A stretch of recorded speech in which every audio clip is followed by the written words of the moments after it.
making 3-ingredient Cool Whip cookies.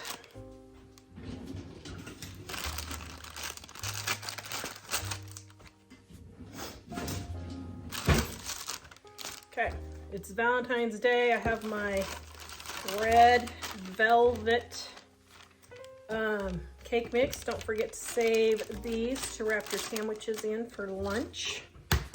All right, got an egg right here and 1 container of Cool Whip. This is 8 ounces.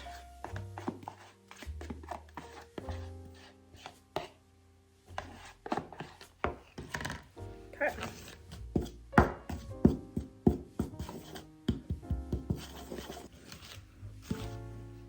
Oops.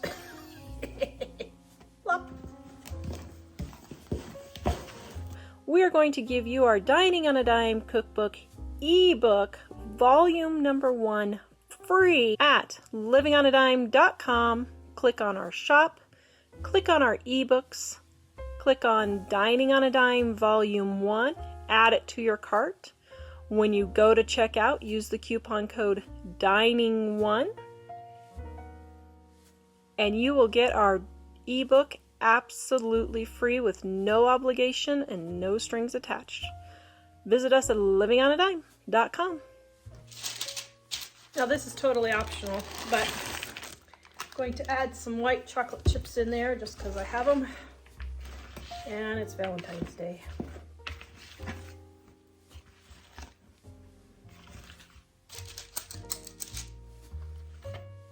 I have my oven preheated, 350 degrees. The recipe is in the description below, as always. If I forget, please kindly remind me, because sometimes I forget. There's a lot of steps to getting a YouTube video done, and I'm not a detail-oriented person. Okay, there we go. Now we're gonna bake for 10 to 12 minutes, and I'll show you what they look like.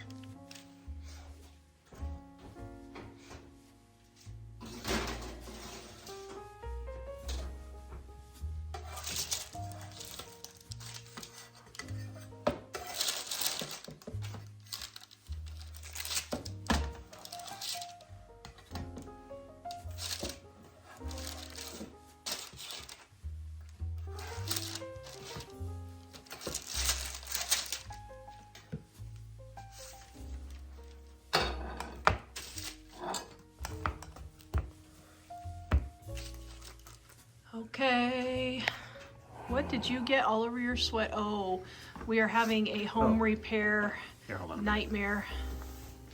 There we go. All clean. Not really. There's still evidence. So we're having a major home repair meltdown right now. But you need to change shirts. Michael stopped momentarily to be the taste tester. Would you be my Valentine, Courtney? Oh, sure. All right, what do you think? Just think, this time 31 years ago, we didn't even know each other yet, and we were lonely on Valentine's Day. Oh. So you don't even know what these are made of. Do they taste okay? It was a test recipe. It's really good, actually. 3-ingredient Cool Whip cookies. They're made with Cool Whip. Very delicious.